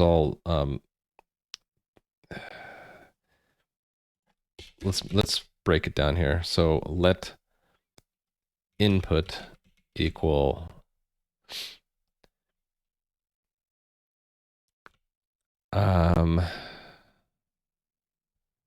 it takes in an iteration, right? Right, so then it's going to be input dot into iter dot map t, where we want an OK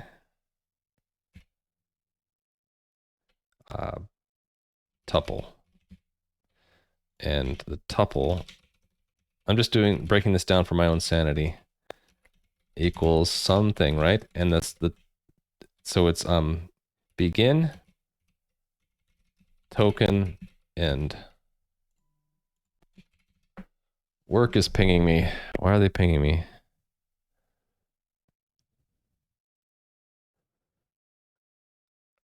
Okay.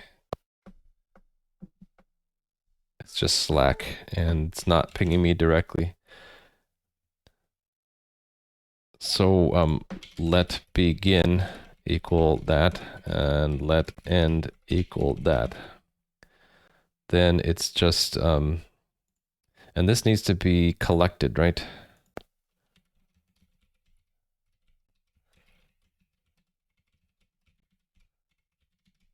Okay, and then we can just parse the input. Let's see if that runs. Did not run. Arguments of this function are incorrect. Expected vec token found token. Found a token. Oh, right, because I didn't put it into a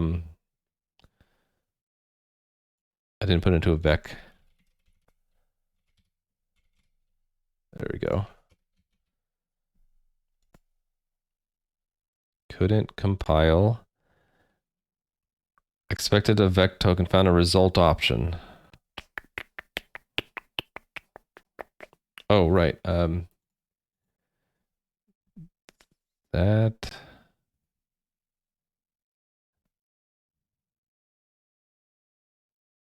it's not a vec token. What should that be? That's like a result option string, right?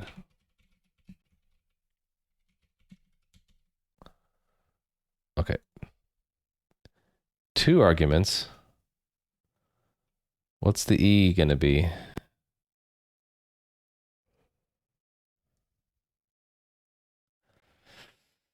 Ooh, what is E? What is E? What indeed?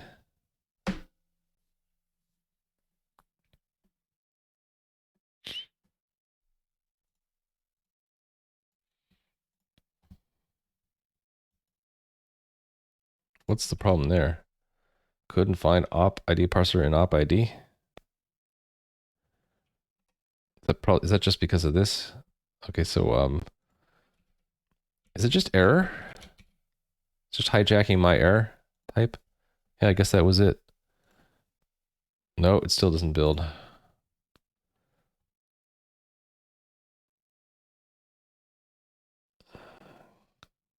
Wait, what? Oh, not found. Consider, oh, I'm not importing my error type.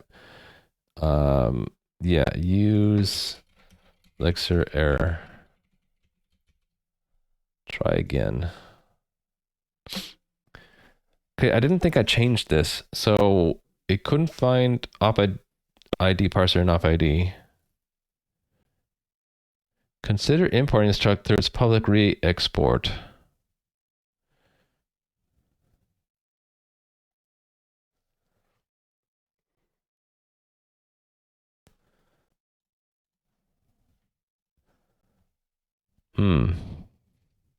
It creates a new module, so it doesn't re-import it.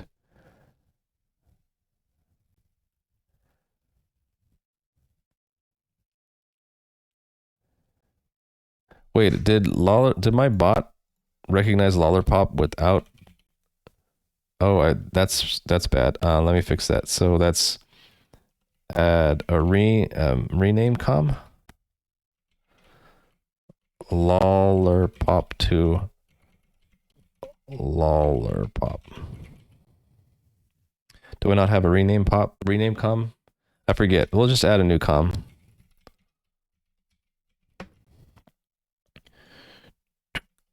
It should only speak up if it begins with a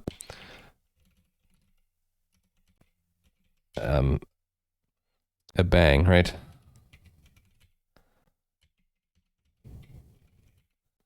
There we go. Fixed it. Don't think I need to collect. I'd assume that parse takes an iterator. Oh, that good idea. Lollipop is the parse error type. So maybe it's that. I was thinking it might be hijacking the error type. I think that is the case. I just need to import it somehow, right?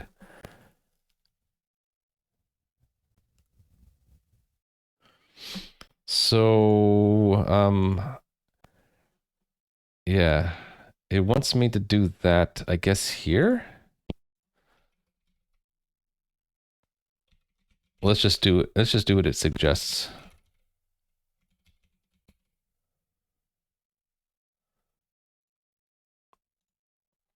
No, it's still a problem.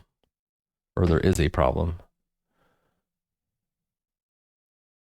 Oh, no, it is a parse error, not Lexer error. So you were right, spoof. I need parse error, and there's 3 things in it. Ah, crap. What are the 3 things? I guess the first one's a location, the second one's a token, and the third one's my error type. Okay, fine.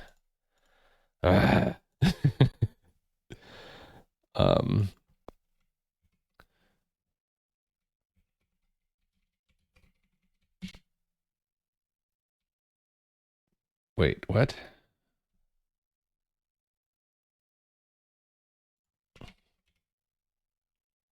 Parse error. Oh, parse error. There we go. Import parse error from lollipop util. Okay, and I can, I should probably do that out here, even though I don't use it yet. Actually, I kind of think that until I use it out here, I should just put it in here, right? Yeah, and then, so this is parse error, token error. Wow, that's a complicated type. I kind of want to make a type alias for that. Okay, still some problem. What could it not compile? The parser is a private struct. Struct import op parser is private.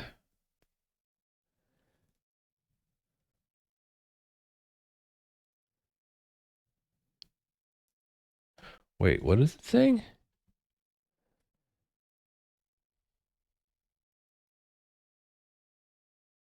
Op ID parser is defined. Oh, do I have a collision in the type because I named the test that? So like, let's call it just test. See if that fixes it. Yep, that was it. It wasn't that I needed to mark it public in the grammar. It was that we had a name collision. The name of my test was colliding with the module or something.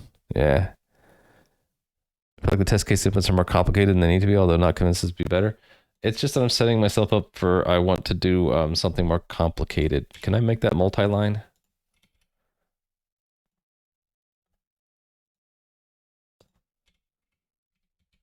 Yeah, so what I wanted to do was eventually have like we're gonna have multiple input tokens, right?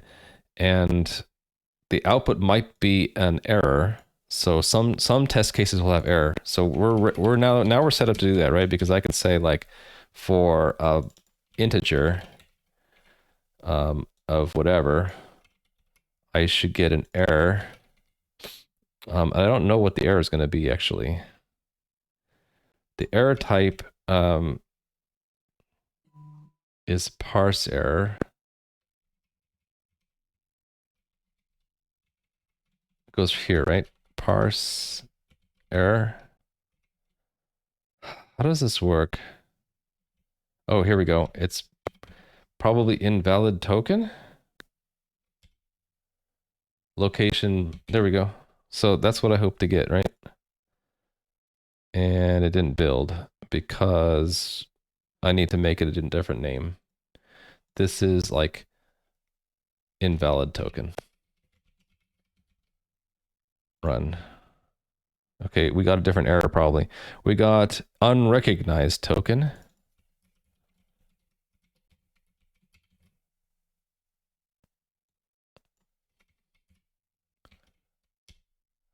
The token is, I just had it and I deleted it. Token, why type it when I can copy paste it? Expected. Oh, actually they put in the expected an array with a string in it? That's interesting.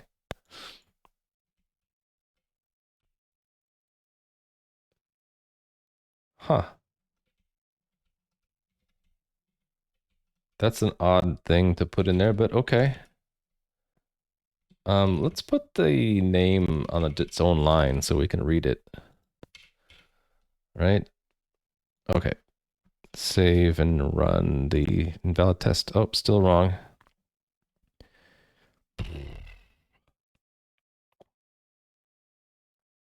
Wait. Oh, the whole thing has to be in here.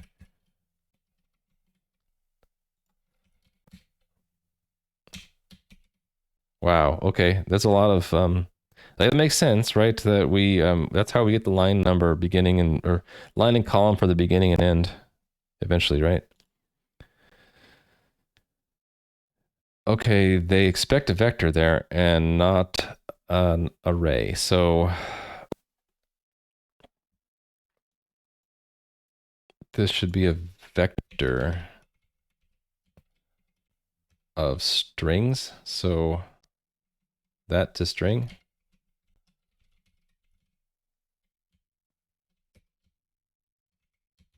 Like that. There we go. Got it to pass. Okay. And our tests are all passing. So let's clean this up. So this is too long for me to read. So I will break it here, I guess. Token expected there. I mean, that's not too bad, right? Technique is commonly done in characterization tests, which is what you're doing. Hey there, Endurin. You got your G600 since 2016? Are you saying you haven't broken it yet? This one's probably only like a couple years old. You can just give it the wrong value and then copy pasta the output. That's what I tried to do, but then like the fact that it was a vector that didn't come through so well. Okay, so that's invalid token, and then we should probably test what happens when there are no tokens, I guess.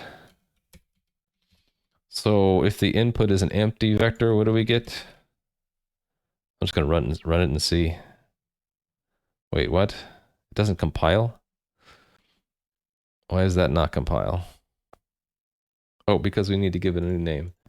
So this is like end of file, I guess, and I guess it would be a token expected. That's what I'm going to guess it is, right?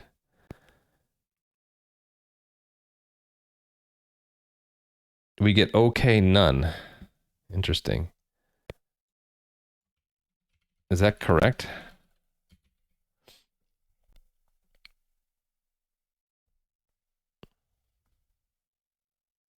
I suppose, but that's more of like a generic, is that? Oh, that's true, right? Because that means there is no no identifier. No identifier. If there is no identifier, then it's none. If we're at that point where that token is expected and we get nothing, then it's okay none. Cool. I think we're done then, right? Unless I can think of some more tests to run. So we have the nothing case, we have the unexpected token, and then we have the foobar. Maybe I should test the case where it's not, the input is not okay. Right, we're only testing the okay cases, right?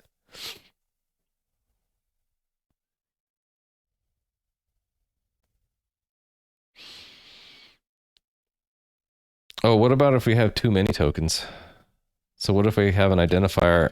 What if we have two identifiers? So this is too many tokens. What do we get? So foo, let's put a foo and a bar in there. So do it this way. Comma.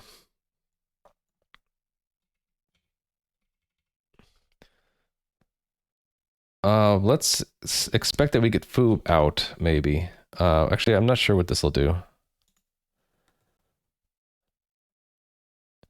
Error, unrecognized token. Unrecognized token. That's interesting. So if there's an extra token, it's just unrecognized. Expected, what's the expected? Expected empty.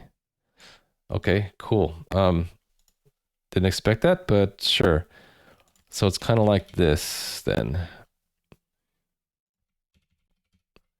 Unrecognized token, it saw this one, identifier bar there, and it expected an empty vector.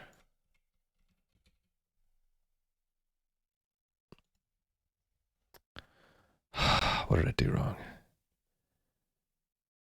Token identifier. There we go. So I got it right. The formatter's not helping me here though. That needs to be unindented. So I broke my formatter, unfortunately. Formatter's broken. Hey there, Clayman. How was your stream? I have to actually end my stream soon because I got to go to work. But I can talk about what we've been doing up until now. Hey there. Time to unify the tabs. I'm kind of bummed because I'm working in Rust and I'm used to the formatter. Just when I hit save, automatically formatting, but I broke it somehow with these with this macro. With how many compilers you have to fix, the Rust C error messages really are a blessing. Yeah, they're very verbose, which is nice. Hold on, I gotta let the dog out. I'll be right back.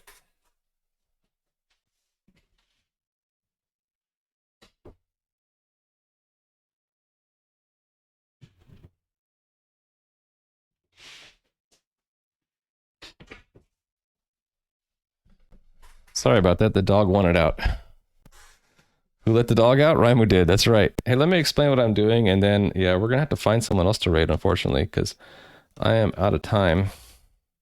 So I'm building up a tool in Rust, basically resurrecting an old tool I made. And that tool, I already closed the files that I used to present what I'm doing. Hold on just a second. So the tool that I'm working with takes programs that are written in a language that I came up with to describe how to parse data.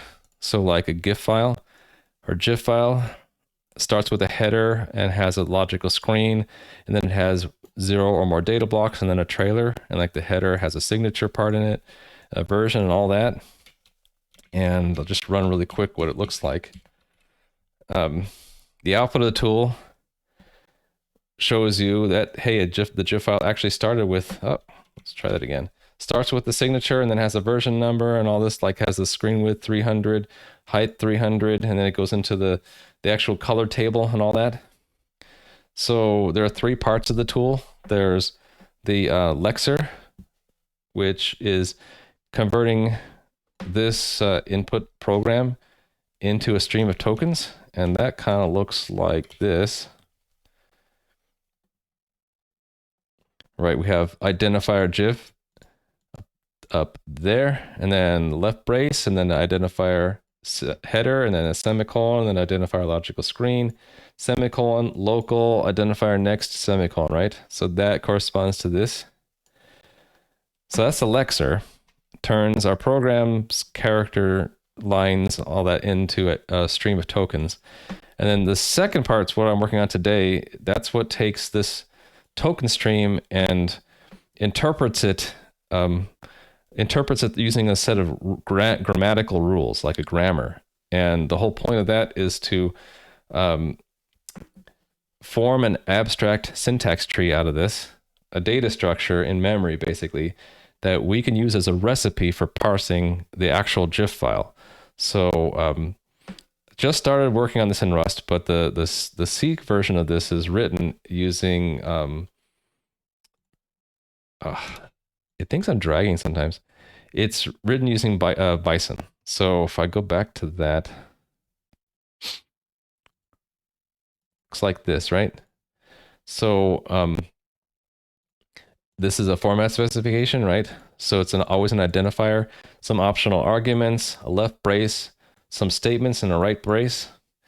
And the way Bison works is you give it all these grammar rules, this being one of them, and then whenever it sees that in the input token stream, it reduces all of these inputs into one output and then emits this code. So as it's parsing your program, it sees this, and then it runs this code and takes the output and puts it into that. And it does that like iteratively until it's gone through your whole program. So at the very end, you end up with a data structure with exactly what you put into it based off of what rules were matched.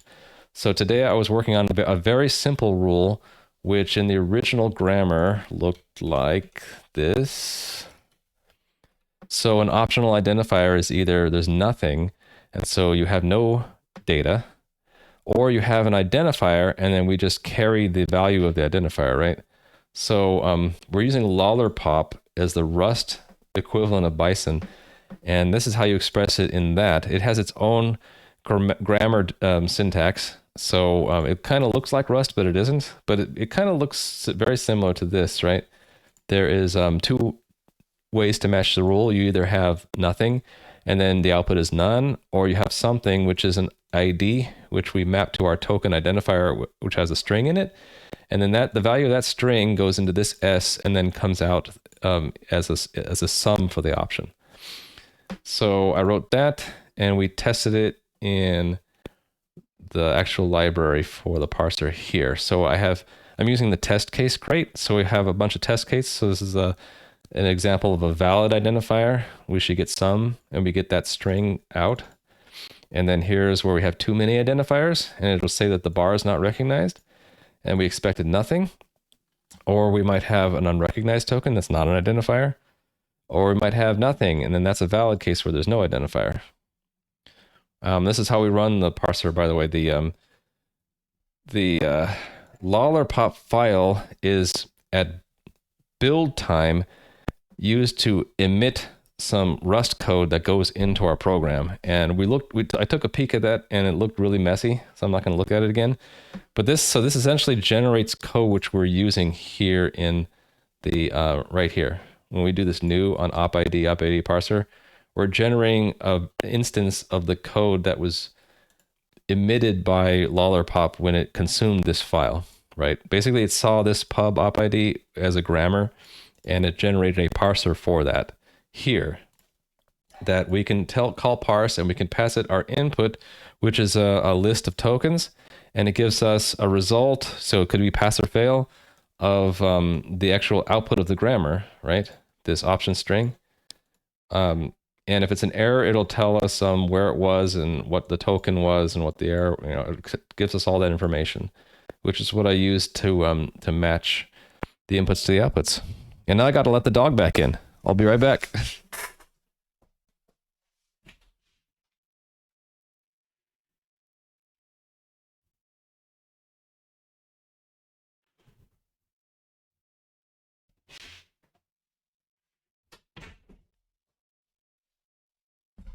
Okay, dog's back in.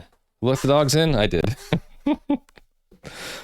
Okay, so I'm actually kind of thinking that it was a good idea to have each grammar rule in its own file, because we don't have to actually list all of the tokens in our enum, right? We just have to list the ones that we care about.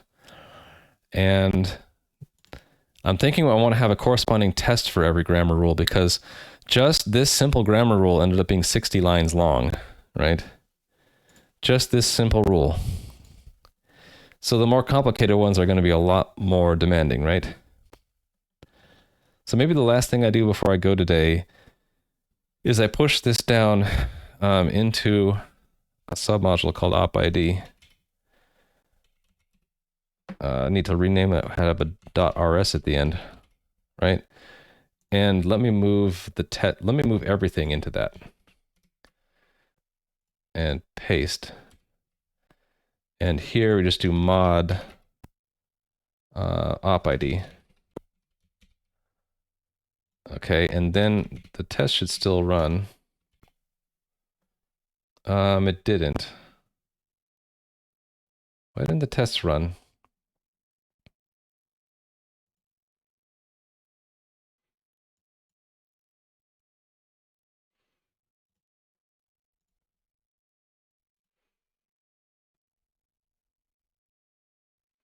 I don't get it. Why did it not run? Oh, because I didn't hit save. Hitting save would be a useful thing to do, right? Okay, run it again. Okay. Got an error. Unresolved import. I wonder if it's because it's in a different file, a different folder. So what if I move this? Well, this should have imported it, right? It should have done that. Weird import errors. Yeah.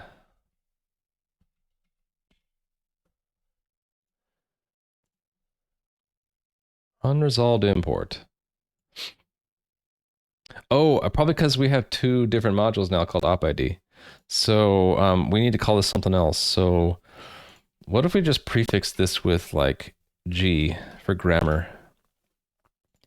And we keep that. So just the module would be called G opid, right?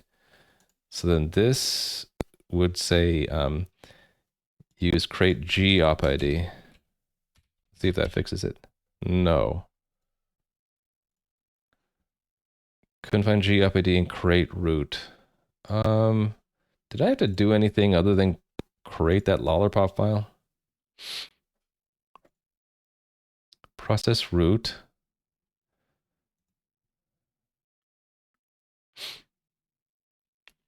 I don't know. Do I have to name that the same thing? I'm guessing that's what it is, but I could be wrong. Weird import rules. I still can't find it.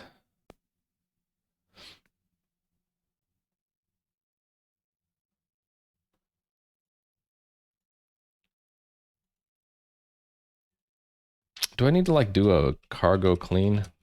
Maybe it's not rebuilding it because maybe it didn't recognize that I moved it to a different name. Is there a dependency file thing you're editing? I don't remember there being a dependency file thing. It just kind of figured it out. This build RS kind of figured it out. See, now I'm getting a different error. No such file or directory, opid.rs. Parser source. Oh, okay. Yeah, this is correct. This has to be that. So there is a reference. You're right, Dota. There was a reference right there I needed to put. So yeah, I think then this should just be opid, right? Or maybe that just becomes, yeah. It ends up adding the word parser to that, right? Let me clean that and then run it again. I'm not convinced that that I don't have to do clean first.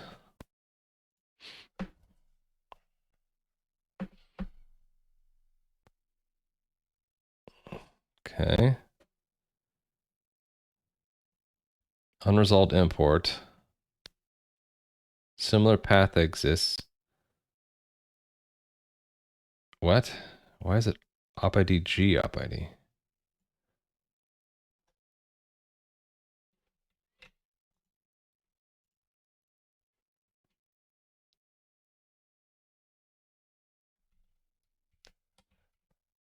Does it? Oh, okay. So then it's whatever I put in here then, right?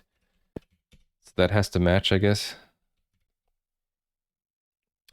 Cargo clean. Let's try that again. So maybe then I needed to, where is it? That doesn't need to change. That, we're good with that. This one. I might have to put a G underscore in front of that thing right there. And down here too. And there too. Nope, it still doesn't like it. Why not? No, really? It insists on no G in front, but why?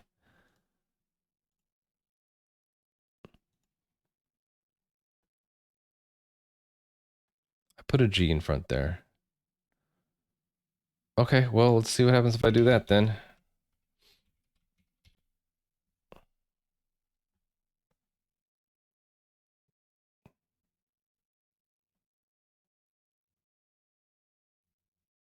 Oh, it's 2 levels.